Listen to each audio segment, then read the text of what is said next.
My mother-in-law left my 8-year-old sitting alone on the pavement and walked off to have a good time with her favorite grandkids. She was annoying, my sister-in-law said. When my husband found out, he didn't hesitate. He announced this. My in-laws went very quiet. My mother-in-law, Brenda, called me at 8:12 a.m. on the 4th of July while I was packing sunscreen into my tote. "Let me take Hannah early," she said, bright and breezy. "Andrew's sister, Sabrina, is bringing Carter and Brooklyn. We'll grab a spot by the bandstand before it gets crowded." Andrew looked up from the kitchen counter where he was cutting strawberries, waiting for my answer. Hannah, already in her red, white, and blue sneakers, bounced on her toes. I hesitated because Brenda liked to run things her way, but Hannah was excited to be included, and Andrew gave me a small nod like, "It'll be fine." "We'll meet you by the food trucks near the bandstand," I said, making it simple on purpose. Brenda laughed. "Perfect. We'll see you later." Hannah hugged me fast, then ran out with her little flag and her hair half braided. As the car pulled away, Andrew slid an arm around my waist and kissed the top of my head. "We'll be right behind them," he said. I told myself it was just a parade. I didn't know I'd just handed over my whole morning.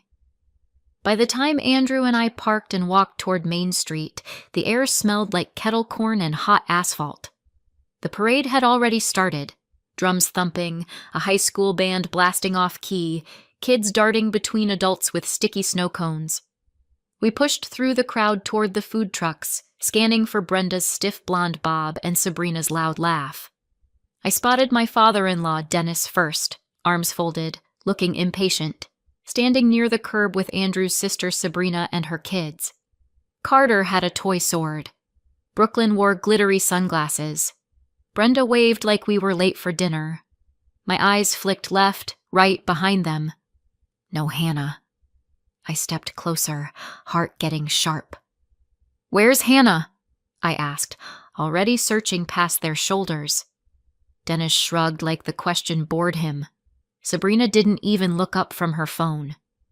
Brenda pointed vaguely toward the street, like Hannah might be a balloon drifting somewhere. Andrew's hand tightened around mine. I asked again, louder, because the band had started up another song and the noise swallowed everything. "Where is she?" And that's when I realized nobody was reaching for her hand. Sabrina finally looked up and grinned, like I'd walked into a joke. "Relax," she said. She was being annoying. The way she said it, light, amused, made my stomach go cold. "Annoying how?" I asked. I tried to keep my voice level because Hannah hated conflict, and conflict always made her disappear into herself. Sabrina laughed, a quick bark. "You know, complaining, slowing us down, asking questions every 5 seconds. Carter swung his toy sword at the air, nearly hitting a stranger, and Brenda smiled at him like he was charming. I stared at Sabrina. "So, where is she right now?" Andrew's face changed in a tiny way, his eyes narrowing, his jaw setting. Brenda waved a hand like she was brushing crumbs off a table. "She's fine, Jenna," she said. "You're making this bigger than it is." I felt my skin heat under the sun, and it wasn't from the weather. I scanned the curb again, then the gaps between people, then the side street behind the barricades.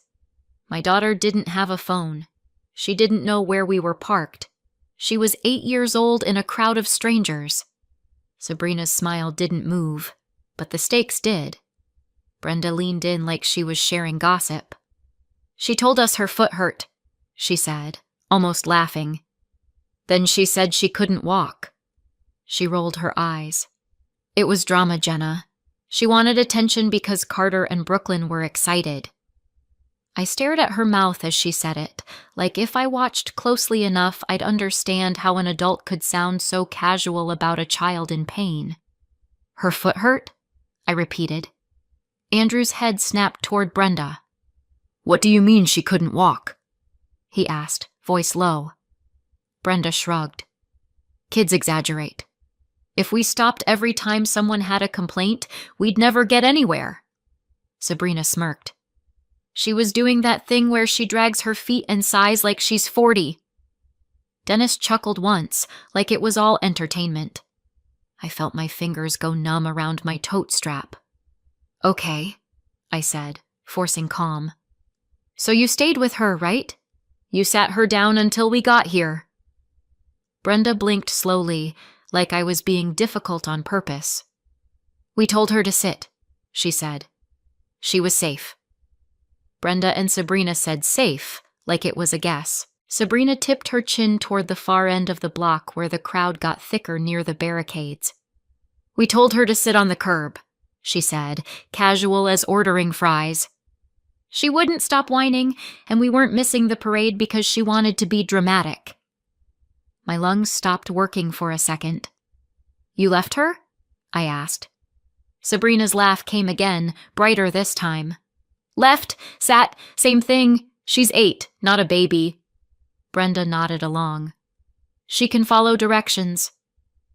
I could hear the marching band, the cheering, the whistle of a police officer directing traffic, but all of it was suddenly far away.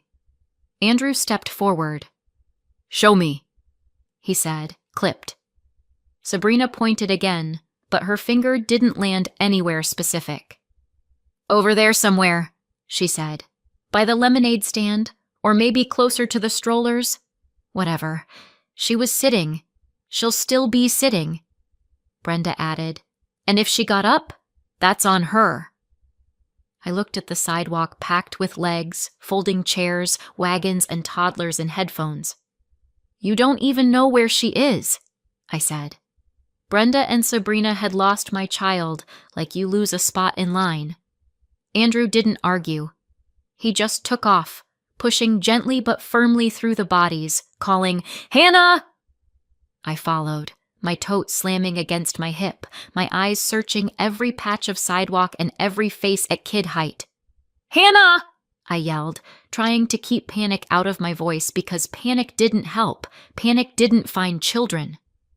We moved along the barricades, peering behind folding chairs, behind coolers, around wagons stacked with blankets. A woman with a double stroller glared when I leaned in to check the gap beside her wheel. Sorry, I said, already moving.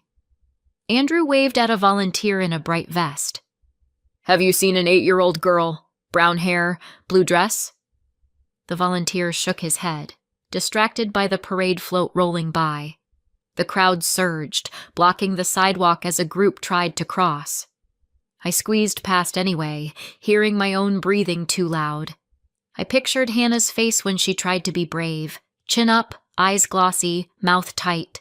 Andrew split left, I went right, both of us calling her name like it was a rope we could throw across the noise. I checked behind a line of porta-potties. I checked the curb near a lamppost. Every second felt heavier. And then I saw a small blue dress near the pavement. Hannah was sitting alone on the curb between 2 strangers' lawn chairs, hugging her knees like she was trying to make herself smaller. Her little flag lay on the ground beside her. The stick snapped. She wasn't sobbing, but her cheeks were wet, and she was blinking hard like she was holding the rest back with willpower. I dropped to my knees so fast my tote spilled sunscreen and a water bottle onto the sidewalk. Baby, I said, touching her shoulder. She flinched, then melted into me when she realized it was me.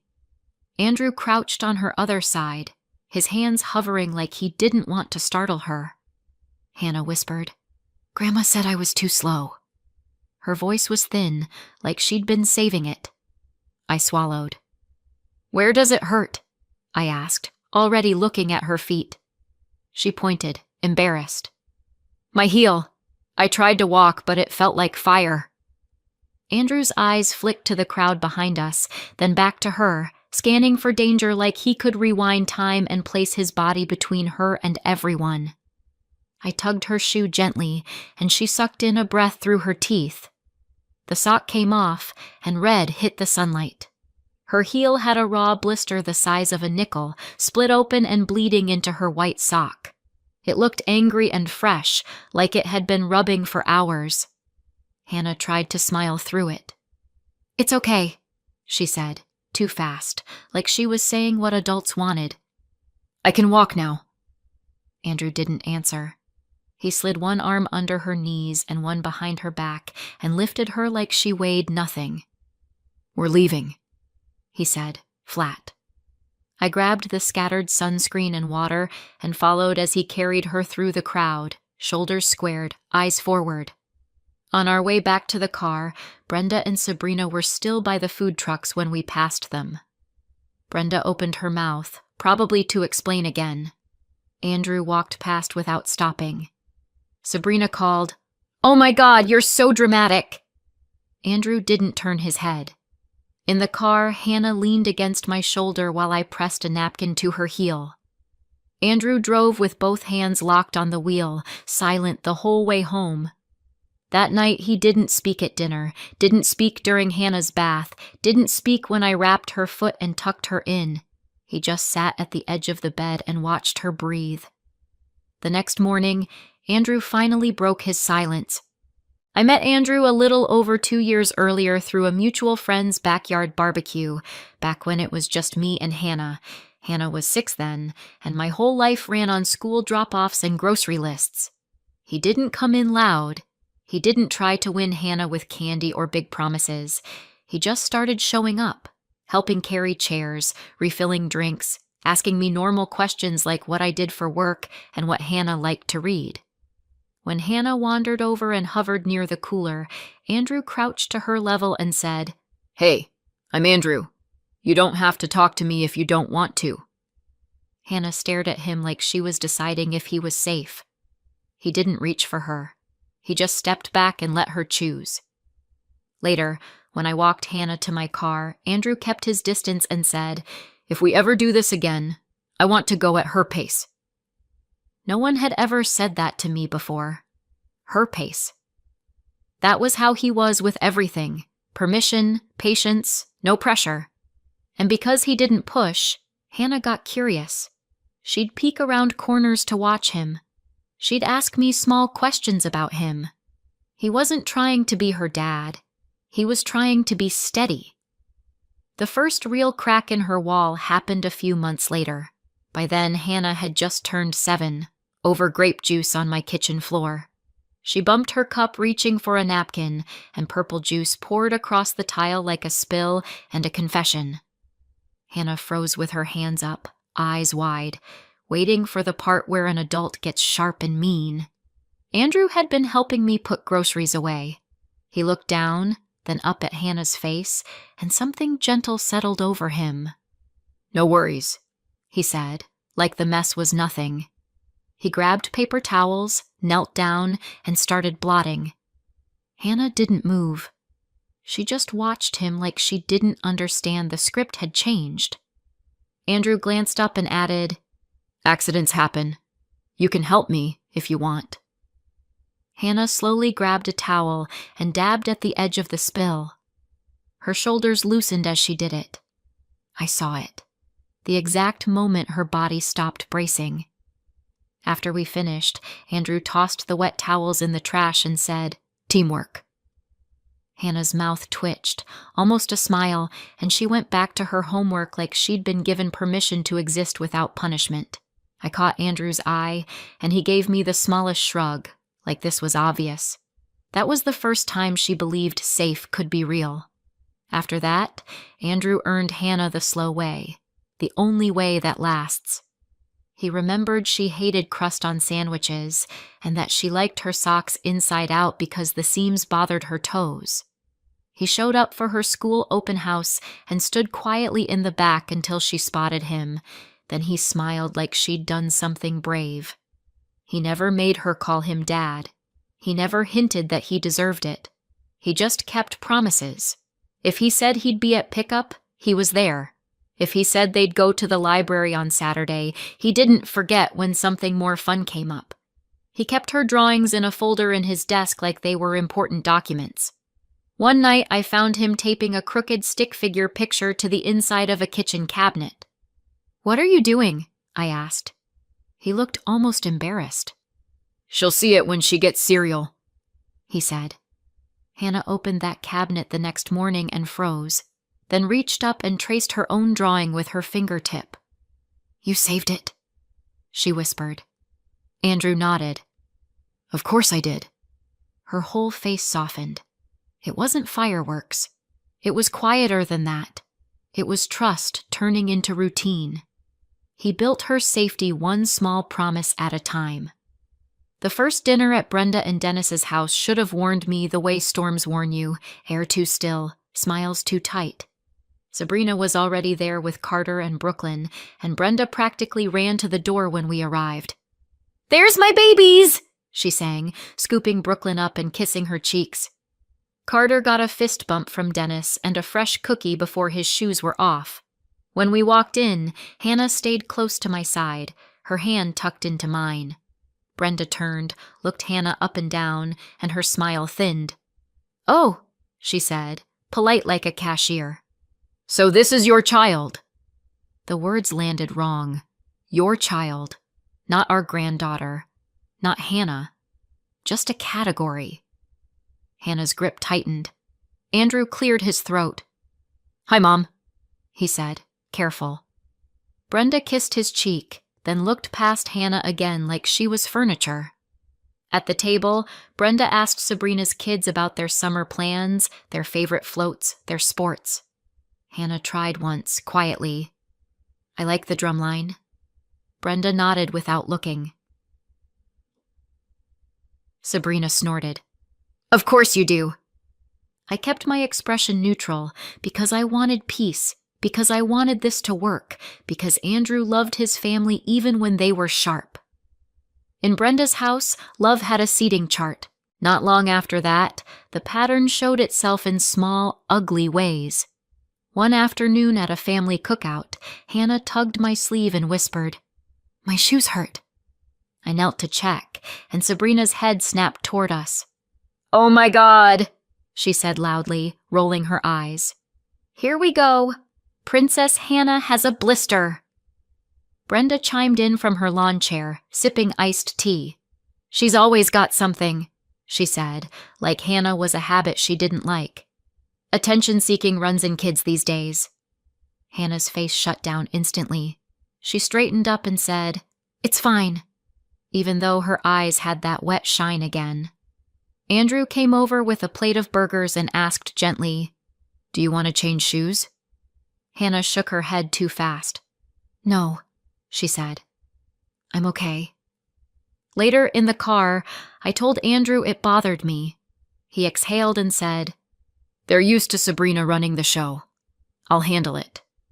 But handle it became smoothing things over, redirecting, trying to keep the peace so holidays didn't explode. And Hannah learned the lesson Brenda and Sabrina kept teaching. Pain was inconvenient, and speaking up made you dramatic. By the time she turned 8, she didn't complain anymore. She just got quiet. By 8, my daughter was already training herself not to limp. Back home that afternoon, I sat Hannah on the closed toilet lid and ran warm water in the tub. I cleaned the blister carefully, the way you handle something that hurts just to look at. Hannah watched my hands like she was watching for a reaction. "I'm sorry," she blurted. "I didn't mean to slow them down." The words hit me harder than the blister did. "Stop," I said gently, keeping my voice calm on purpose. "You never apologize for pain." Hannah's eyebrows pulled together, confused like I'd spoken a different language. "But Grandma said," she started, then stopped herself like she wasn't allowed to finish. I dried her heel, put on antibiotic ointment, and wrapped it in gauze. "Your body tells you things," I said. "If it hurts, you say so. That's not drama. That's information." Hannah stared at the bandage like it was proof she'd done something wrong. "I should have just walked," she whispered. "No," I said, firmer. "You should have been helped." She swallowed and nodded like she understood, but I could tell she was filing it away as a rule she wasn't sure she was allowed to follow. When I carried her to bed, she said sorry, one more time under her breath, like a reflex she couldn't break. She said sorry like it was automatic. Andrew was in the hallway when Hannah, half asleep, mumbled, "Grandma said stop making drama." She didn't know he was there. She thought she was just talking to me, admitting something the way kids confess in the dark. I felt Andrew's whole body go still behind me.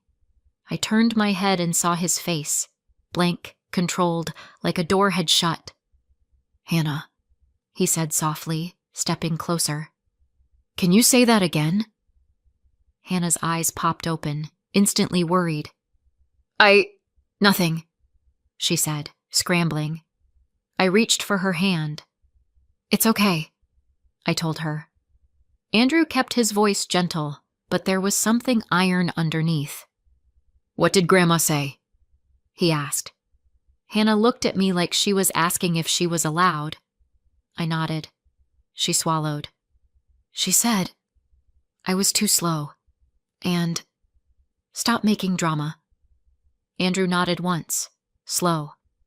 "Thank you for telling me," he said. Then he kissed her forehead and walked into our bedroom without another word. When I followed, he was standing by the window, staring out at the dark street like he was watching something approach. He didn't rant. He didn't pace. He just breathed, measured. Andrew's face went blank in a way I hadn't seen before. The next morning, after Hannah went back to sleep with her foot propped on a pillow, Andrew set his phone on speaker at the kitchen table. I sat across from him, my coffee untouched. He dialed Brenda first, then added Dennis, then Sabrina. Their voices piled in at once. Brenda cheerful, Dennis gruff, Sabrina already annoyed. Andrew didn't do small talk. "You abandoned Hannah in a crowd," he said, precise. "She couldn't walk. You left her sitting on a curb alone." Brenda scoffed. "Abandoned is such a dramatic word," she said. Sabrina jumped in. "She was fine. You people act like she was kidnapped." Dennis muttered, "Kids need to toughen up." Andrew's eyes didn't flicker. "She had a bleeding blister," he said. "She told you she was in pain. You decided the parade mattered more than her safety." Brenda's tone sharpened. "We didn't know she was really hurt. She always says something hurts." Sabrina laughed. "She's always whining for attention." Andrew leaned forward, elbows on the table, voice still calm. "When you made Hannah feel disposable," he said, "you made yourselves disposable to me." The line went quiet. No apology, no argument, just silence so heavy it felt like a choice. I could hear their breathing through the phone. Andrew ended the call without waiting for them to fill the silence. Then he opened his banking app like he was checking the weather. "What are you doing?" I asked, even though I already knew. He didn't look up. "I'm stopping the support," he said. For months, years, he'd been sending his parents money because Brenda always had a tight month and Dennis always had a temporary situation. It added up to $800 toward their rent, $250 for a car payment, $150 for a phone bill, every month, like an automatic obligation. He clicked into the scheduled payments and canceled them one by one, calm, methodical. "Andrew," I said quietly, because cutting off family money felt like a cliff. He finally looked at me. "They left her," he said. "They don't get access to her. They don't get access to me." He didn't say it like revenge. He said it like a policy. Then he opened our shared calendar and deleted the next Grandma's Day brunch we'd planned, and he texted Brenda one line. "No unsupervised time with Hannah. Do not ask." I watched his thumbs move, steady. He didn't raise his voice. He pressed cancel. Brenda called back within minutes, voice sharp enough to cut. "You can't do this," she snapped. "After everything we've done for you." Sabrina was yelling in the background like a chorus. Andrew put it on speaker again. "This is retaliation," Brenda said. "You're punishing us over one little misunderstanding." Andrew didn't flinch. "It wasn't a misunderstanding," he said. "It was a decision you made in a crowd." Sabrina jumped in, loud and nasty. She's not even your kid! The words hung in the kitchen like smoke. I felt my stomach tighten, not because it surprised me, but because Hannah had probably felt that energy every time Brenda looked past her. Andrew's expression didn't change.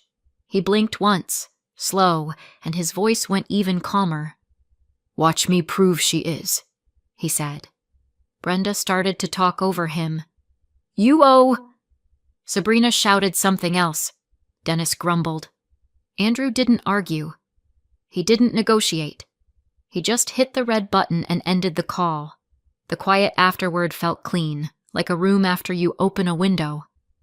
I exhaled without realizing I'd been holding my breath. Andrew set the phone down and looked toward the hallway where Hannah slept. "We're done," he said, almost to himself. Then Andrew hung up, and I knew we were done. Brenda didn't come back with an apology. She came back with a performance. 2 days later, my phone lit up with screenshots from cousins I barely talked to. Brenda had posted a long, emotional message on Facebook about sacrifice and ungrateful children. She claimed she had supported Andrew through school, that she'd kept him afloat, that he owed his success to her and Dennis. She didn't mention Hannah by name, but she didn't have to. The comments filled fast. Sad face emojis, family is family, you only get one mom, and a few people tagging Andrew like it was a public trial. Then the calls started. Aunt Peggy left a voicemail that began with a sigh and ended with, "Be the bigger person." A cousin texted, "Your mom's crying." Dennis's brother called Andrew and said, "This is embarrassing." Andrew listened to exactly one call, expression unreadable, then set his phone down and said, "She's trying to buy sympathy." I watched him scroll Brenda's post, not reacting, like he was reading a receipt instead of a story. "Do you want to respond?" I asked. Andrew's eyes flicked up. "Not with feelings," he said. "With facts." She was trying to rewrite our lives in real time. That night, Andrew opened a folder on his laptop labeled Payments, like he'd been quietly preparing for this exact moment. He didn't rant. He didn't type in anger. He posted screenshots, dates, amounts, bank transfers, showing what Brenda and Dennis had actually paid for him. Almost nothing. Then he posted what he'd been asked to cover for Sabrina over the years. Car repairs, deposits, emergency cash, vacations disguised as help. And finally, he posted what he'd been sending Brenda and Dennis every month consistently. The $800, the $250, the $150, totaling $1,200. His caption was one sentence. "Since my parents are sharing family finances publicly, here are the numbers." Within minutes, the comment section changed. People stopped cheering Brenda on. A few deleted their earlier comments. Someone wrote, "So you were taking money from him?" Another asked, "Why were you getting rent paid if you supported him?" Brenda didn't reply. Dennis didn't. Sabrina tried once, with a snarky comment about fake receipts, but the timestamps did the talking. My phone went quiet too. The same relatives who had been so eager to call and guilt Andrew suddenly had errands, dinners, silence. The loudest thing on the post became the silence. 3 days after that, I got a call from Hannah's summer program office while I was folding laundry. The secretary's voice was polite but firm. "Hi, Jenna," she said. "We have a situation." My spine went straight. "What kind of situation?" I asked, already walking to the kitchen. "A woman named Brenda is here," the secretary said. "She's claiming to be Hannah's grandmother. She wants to pick her up early from the program." My hands started shaking, but my voice stayed calm. "She's not on the pickup list," I said. "Do not release Hannah." The secretary didn't hesitate. "We won't," she said. "She's insisting. She says you're keeping family away." I heard muffled noise in the background, like Brenda's voice rising. "Tell her," I said, choosing each word, "that she needs to leave. If she doesn't, call security or the police." The secretary said, "Understood," and hung up. Andrew was home within 10 minutes, moving fast but controlled, like he'd shifted into a mode I hadn't seen before. We met the program director in the lobby while Brenda stood near the office window, lips tight, trying to look wronged. She saw Andrew and lifted her chin, like she expected him to fold. Andrew didn't stop walking. That's when the fight moved to the doorway of the program office. The program staff didn't let Brenda win a single inch. The director told her clearly that she wasn't authorized. Brenda's face pinched, and she tried a softer voice. "I'm her grandma," she said, like the title should unlock doors. "I just want to see her."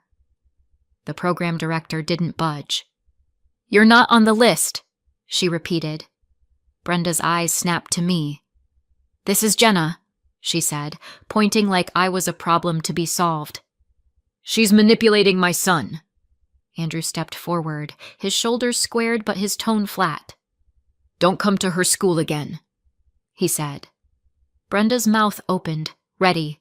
Sabrina wasn't there, but I could hear her in Brenda's posture, the practiced outrage. "You're tearing this family apart," Brenda hissed. Andrew didn't argue.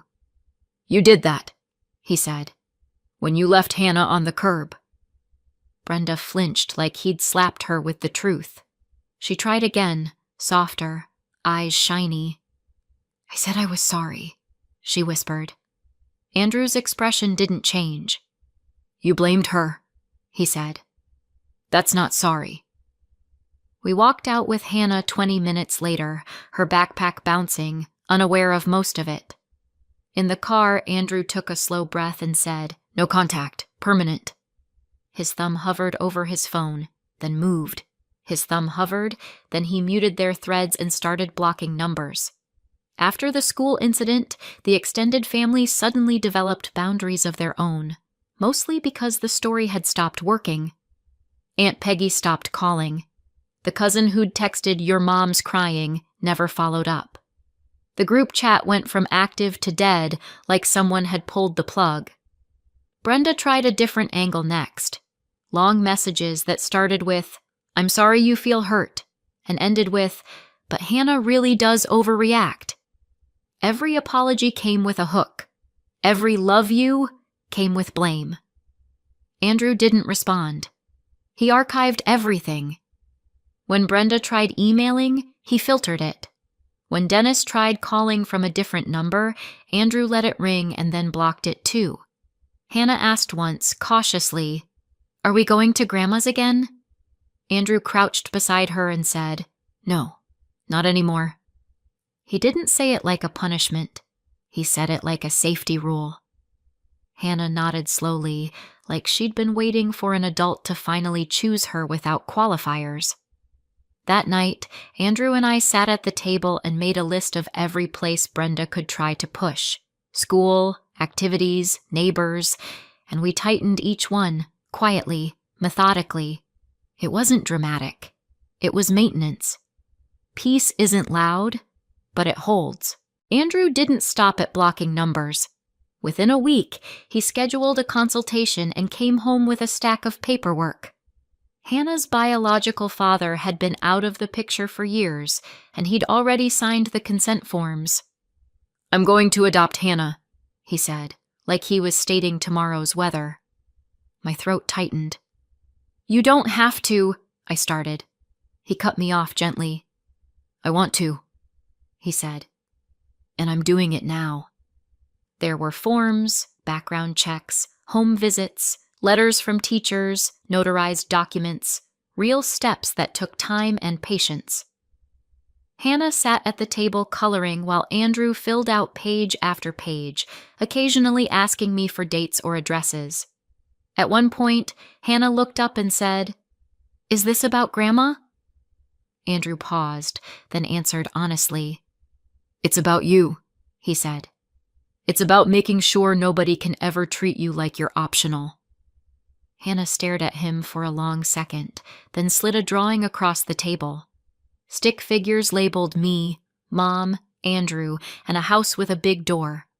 Andrew took it and tucked it into the paperwork folder like it belonged there. He wasn't just drawing a boundary. He was changing her future. A year later, we sat in a small courtroom in suburban Illinois with Hannah in a simple dress and her hair neatly combed. Her heel had long healed, but something else had healed too. Her posture, her voice, the way she walked into a room like she had a right to be there. Andrew wore a suit that didn't quite match his shoulders, and he kept smoothing the same spot on his tie like his hands needed something to do. The judge smiled at Hannah and asked her kindly if she understood what was happening. Hannah nodded, serious. "Yes," she said. The judge asked, "And what do you want to say?" Hannah looked at Andrew, then at me, and then she faced forward. "That's my dad," she said, clear as anything. Andrew's eyes shined, but he didn't crumble. He just breathed out slow, like he'd been holding something for years and could finally set it down. I glanced toward the back, half expecting a shadow, but Brenda and Sabrina weren't inside. They were outside our lives now, where they belonged. When the judge signed the final page, Andrew squeezed Hannah's hand, and Hannah squeezed back without hesitation. On the way out, Hannah skipped, down the courthouse steps. And I thought about that parade curb and how one cruel decision had rearranged everything. Was Andrew right to cut them off, or would you have done the same? Let me know in the comments and subscribe for more.